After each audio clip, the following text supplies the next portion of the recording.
Ya, Assalamualaikum warahmatullahi wabarakatuh. Hari ini kita akan mempresentasikan dan mendemonstrasikan untuk alat untuk proyek Smart Door Lock berbasis IoT menggunakan Raspberry Pi. Untuk gambaran proyeknya ini, studi permasalahannya kita mau bikin sistem keamanan pintu berbasis pada RFID, sensor PIR, USB, dokumentasi akses, dan buat Telegram, buat notifikasi. Kontrolnya ada nggak? Buat notifikasinya ini masih lewat Telegram. Berikutnya latar belakang sistem keamanan pintu konvensional masih memiliki beberapa kekurangan. Itu yang pertama, kuncinya mudah hilang, tidak terdapat monitor jarak jauh, tidak ada dokumentasi aktivitas akses, sulit mengetahui percobaan akses ilegal.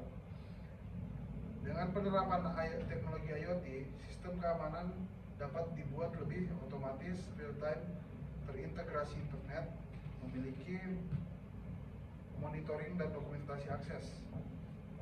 Untuk tujuan proyeknya ini, kita mau membuat sistem dengan RFID dan juga dari sensor-sensor PIR dan lain-lainnya yang diintegrasikan lewat laptop pakai Raspberry Pi. Di sini ada hasil sistem.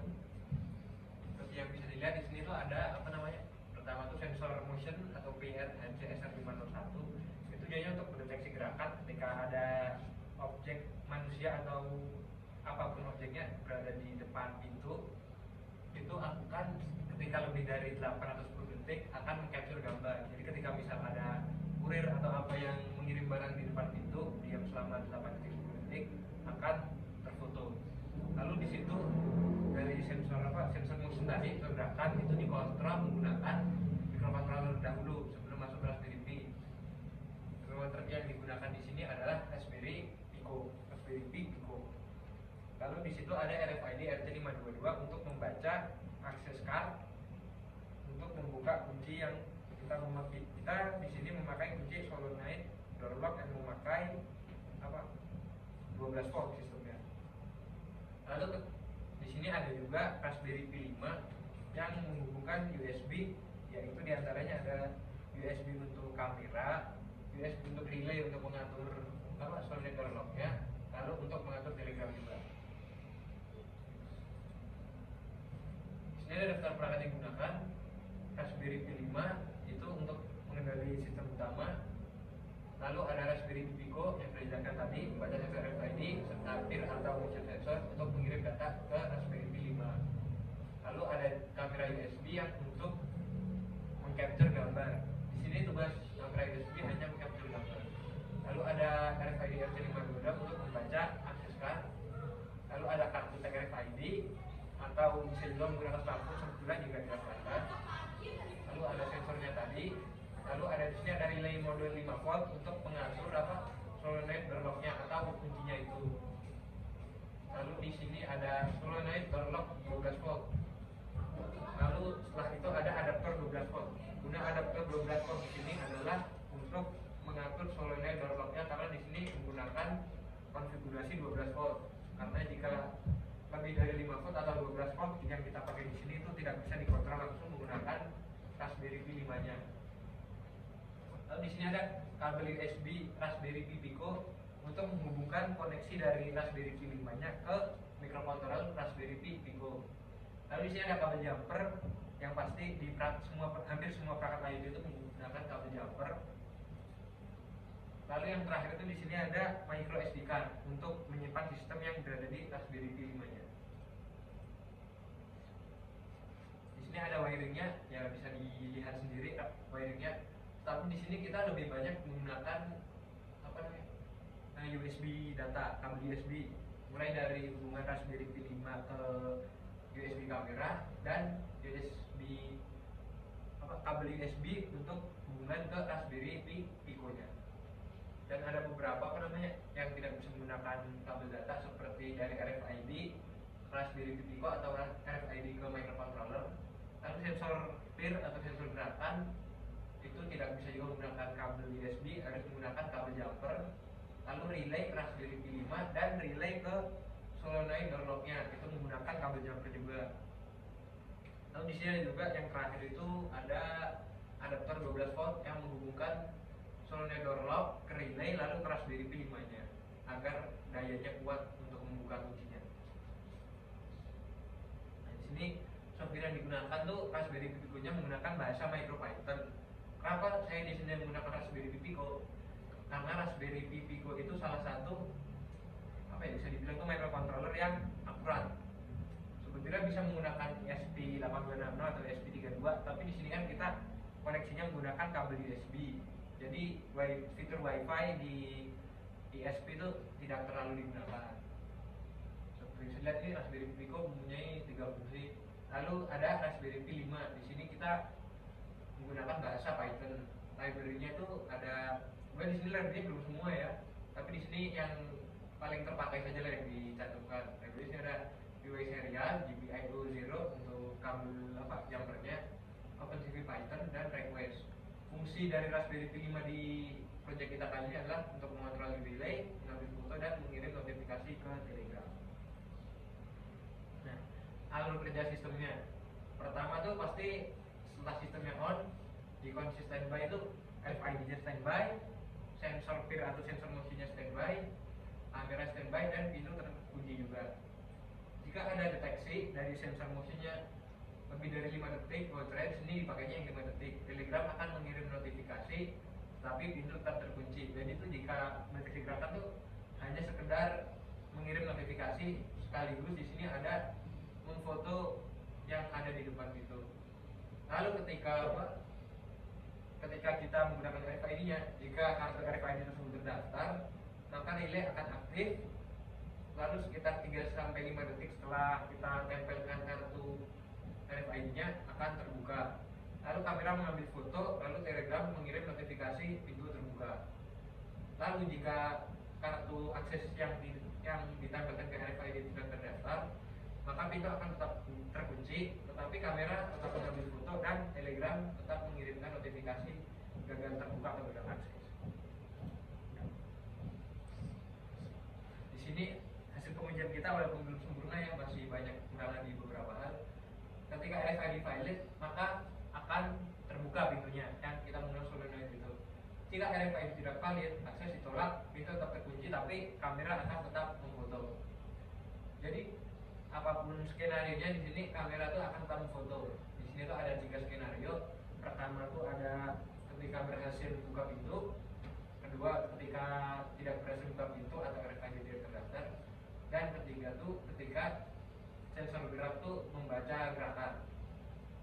Lalu di sini tuh Telegram bot kita mungkin karena keterbatasan Telegram bot juga, di sini tuh perintah botnya tuh masih hanya sekedar mengirimkan notifikasi. Sebetulnya tuh kemarin sudah dicoba menggunakan perintah agar bisa mengontrol kuncinya lewat Telegram, tapi mungkin karena Telegram botnya terlalu simple atau proyek kita yang sekarang ini terlalu berat untuk botnya, jadi itu belum bisa mengirim perintah lewat Telegram. Lalu yang kedua tuh kendalanya tuh di sensor motionnya atau sensor peer-nya. Di sini tuh kita tuh belum menemukan settingan yang tepat untuk sensor tersebut. Jadi kadang itu tidak ada yang lewat, tapi sensor itu mendeteksi ada gerakan. Dan ketika ada orang, sensornya tuh justru tidak mendeteksi apapun.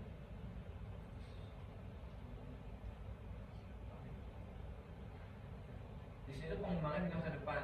Di sini kita bisa mengembangkan sistem ini. Pertama tuh ada untuk face recognition. Tapi kenapa di sini kita tidak menggunakan face recognition? Karena di sini itu sistem Raspberry Pi 5-nya tuh bisa dibilang tuh kurang kuat, karena face recognition tuh berbasisnya AI. Mungkin di Raspberry Pi 5 kita bisa menambahkan fitur face recognition, tetapi kita harus menambahkan suatu modul itu ada modul untuk Raspberry Pi 5 itu untuk AI itu lumayan, tapi harganya hampir setara Raspberry Pi 5 nya. Atau kita menggunakan SBC lain seperti Nvidia Jetson Orin Nano, itu bisa tanpa menggunakan tambahan lagi, bisa langsung menggunakan face recognition. Lalu kita pengembangan selanjutnya itu bisa dari Telegram Mobile Apps, itu media kontrol jarak jauh. Misal kita ketika kita lupa membawa access card, kita bisa tinggal chat bot di Telegram itu untuk membuka kuncinya, atau mengontrol lah. Kontrolnya itu bisa kita setting sih, bisa hanya membuka tutup atau lebih advance lagi juga bisa, tergantung pengembangannya yang di kedepannya itu bagaimana. Nah, kesimpulan ini kita di sini berhasil mengintegrasikan RFID, sensor peer atau sensor motion, kamera USB, Telegram bot, relay 5 volt, dan solenoid door lock. Dalam satu sistem keamanan yang mampu melakukan autentikasi pengguna melewati kartu akses, lalu monitoring aktivitas. Monitoring aktivitas di sini adalah membuka kunci dan gerakan di depan pintu. Lalu ketiga, dokumentasi akses. Dokumentasi akses ya kamera yang memfoto gerakan. Lalu adalah mengirim notifikasi real time melalui Telegram. Meskipun dalam proyek kali ini masih terdapat banyak kendala seperti stabilitas Telegram bot yang kadang-kadang Telegram botnya itu sering nge-crash dan akurasi sensor peer, tapi sistem tetap berjalan sesuai fungsi utama yang dirancang, seperti mendeteksi kartu. Jadi untuk berikutnya kita akan melakukan demonstrasi untuk alatnya. Untuk pengujian yang pertama,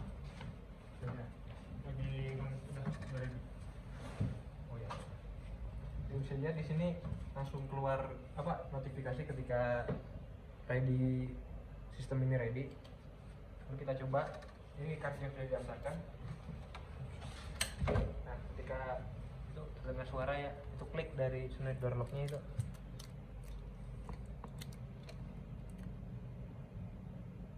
Nah, di sini bisa dilihat tuh, ini terbuka kurang lebih 10 detik.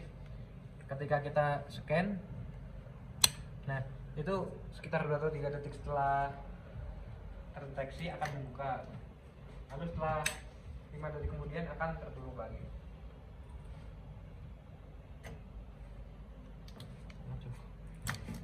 Lalu di sini Nah, ini untuk si hasil penangkapan fotonya dari kamera setelah kalau misalkan buat kita aksesnya terbuka, nanti dia langsung terfoto. Namun karena masih ada kendala di relaynya, jadi ada keterlambatan dari segi fotonya, dari hasilnya. Jadi kadang bisa error tampilannya juga, jadi kosong seperti ini. Tapi kalau misalkan si penggunanya itu cukup lama di depan pintunya, dia bakal tetap terfoto. Lalu kalau misalkan untuk bagian mesinnya sendiri sama. Jadi kalau misalkan yang baru ke deteksi motion, di mana penggunanya tuh diam di depan pintu kurang lebih selama 8-10 detik. untuk berikutnya untuk pengujian bot Telegram. Udah tadi. Oh, udah. Yang DR-nya tadi udah. Mungkin sekian untuk demonstrasi dan presentasi proyek kali ini. Assalamualaikum warahmatullahi wabarakatuh.